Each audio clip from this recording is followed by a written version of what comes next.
Queen of Holes by C.S.R. The coldest of winter was hitting in a few days, so we all thought it would be an absolutely splendid idea to hit up my booze friend's bar.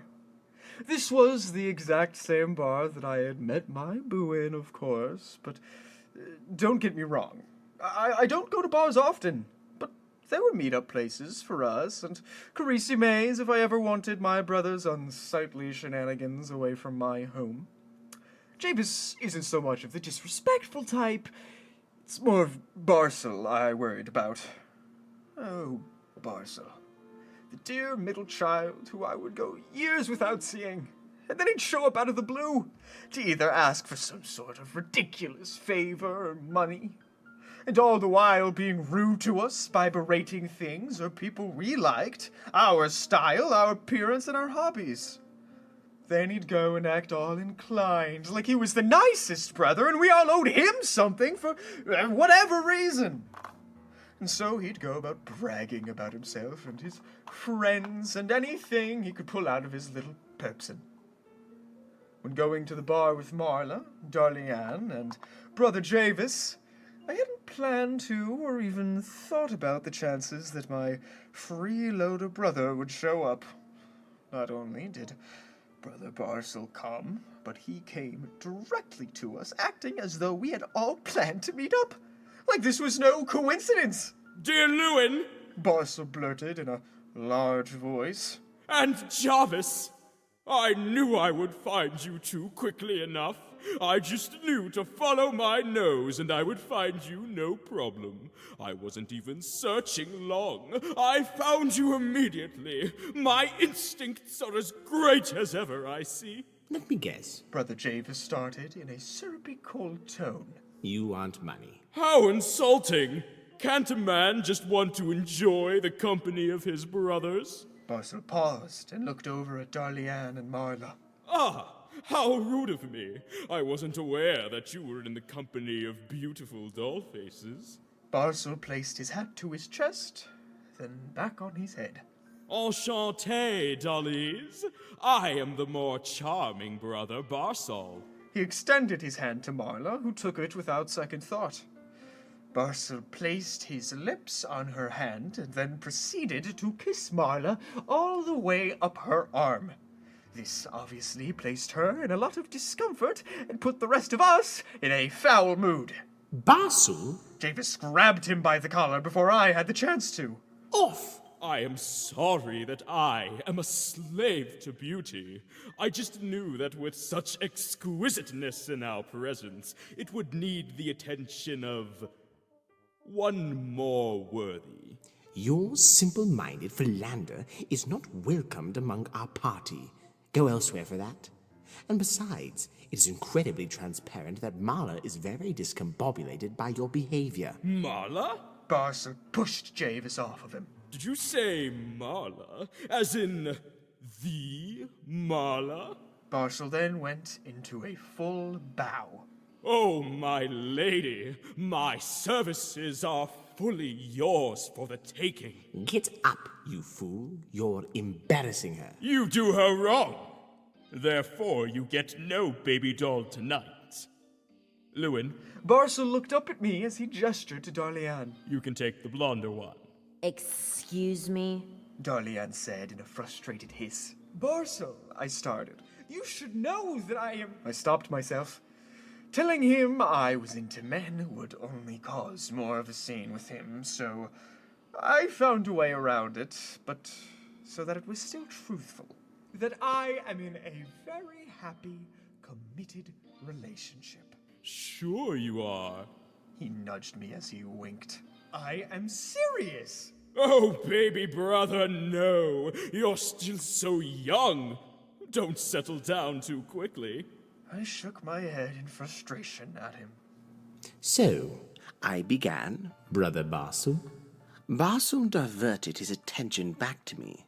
The nuisance responded. Yes, old man? I bit down on my tongue to lecture him about calling me that, and proceeded to ask what I needed to. Why is it that you are here? Like I said, to spend time with my brothers. And their friends are more than welcome to join us, of course. Join? You mean to take this elsewhere? Well, yes. I'd like to invite you four, and another friend to even things out, to a little day out together. When did you want to do this little day out? Let's say tomorrow. Rather short notice. I'm not interested. I turned from the imbecile. But I heard Marla's voice ring out. maybe you two should give your brother another chance. I'd love to get to know your family better. Suddenly, Marla's voice had squeaked out as she elongated. I looked back and saw that Basil had placed his hand on my sweet bird's posterior and began to fondle it. Shortly after, Darlene had pushed Marla away as she quickly growled. Marcel, I'm going to kill you. Bringing his attention to her, he had the most innocent look on his face, as though he hadn't a clue what he did, and how it was cringeworthy. I didn't need to threaten him. He had crossed a line, and I was more than 100% willing to show him that I would punish him without warning. As he stared at Darlene, trying to decipher what she had said, I floated behind him, drawing my cane back.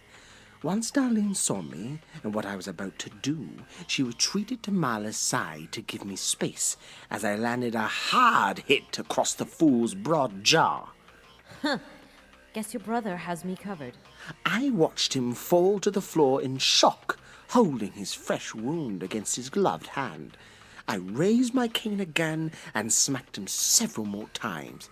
With each thrash, I said a word. This is not appropriate behavior. You don't grope ladies. It is disrespectful. Lewin just watched as I beat Basil senseless, for he knew that he had it coming.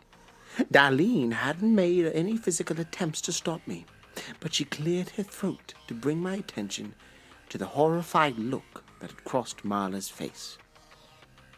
She obviously had no clue what to say, and looked like she was guilty of some crime. She began to stutter in her sweet way. Jarvis, please stop. I spun my cane around a little and tapped it on the floor. Not to worry, sweet bird. I barely hit him hard enough to cause any brain damage that he didn't have already. The ignorance will come in no time. Why did you assault him like that? I am his older brother. I need to teach him lessons, do I not? All my other teaching methods don't seem to get through his blockhead, so I thought this might, even if it was literal. Marla looked down in embarrassment and shame. For who it was for, I couldn't quite tell. I apologize that you had to see that, my sweet bird. I hadn't meant to be too dastardly. Marla opened her mouth, probably to offer words of understanding, but stopped herself, realizing she couldn't do so and still be truthful. Instead, she just nodded. When I came to, I was sitting at a bar stool, having an ice pack applied to my beautiful face by Marla. I placed my hand on hers as I cooed. A divine being such as yourself has no need to do that for me. I leered over to my short, nobody brother as I continued to speak. The one compensating for something through a hat that had done this to me in the first place should be. On the other hand, the midget started. I, unlike you, have nothing to compensate for. Really? And how does one of your height find themselves a lady, may I ask? Ladies fawn over gentlemen my height. We intimidate them less. Marla then took a step back and smiled as she said, I am by his side, aren't I? Always, sweet bird. he said as he placed a hand on her shoulder. Oh! I cried out in a pained voice, feigning my ailment from my no longer bothersome wounds. Oh! My face! I think I need... Save it, ingrate. I know what you are about. Well, fine then. I'll just sit here in pain. The pain that you caused me. You know, this means that you owe me. In fact, all of you do, since you did nothing as he battered me out of my mind. You seem very much to be in it. Shush! You know not of what you speak. You owe me. You owe me a day out with the 5 of us plus 1. No, I can't trust you around Marla. I gave out a squeal of emotional hurt. You wound me more, old man. What do you think of me? You are the dirty one, we all know it. And you thinking I would do something just proves how dirty and perverse your mind is. The midget let out a whistled growl through his pointy teeth. I owe you nothing. None of us owe you anything. I knew my charm and persuasion wouldn't work on him, so I turned to Marla and clasped both of my hands on one of hers. Oh, divine Marla, won't you please convince my brother to come along? I promise to be the most respectful gentleman that has ever walked Terra. Hey, hands off. Ouch! Oh, my face! It hurts! I placed my hands to my face as though I was currently in pain. I took a glimpse at the foolish, naive girl to see her bite her lip in indecisiveness. Perhaps She began, turning to her friends. giving him this chance couldn't hurt? As long as we keep an eye on him.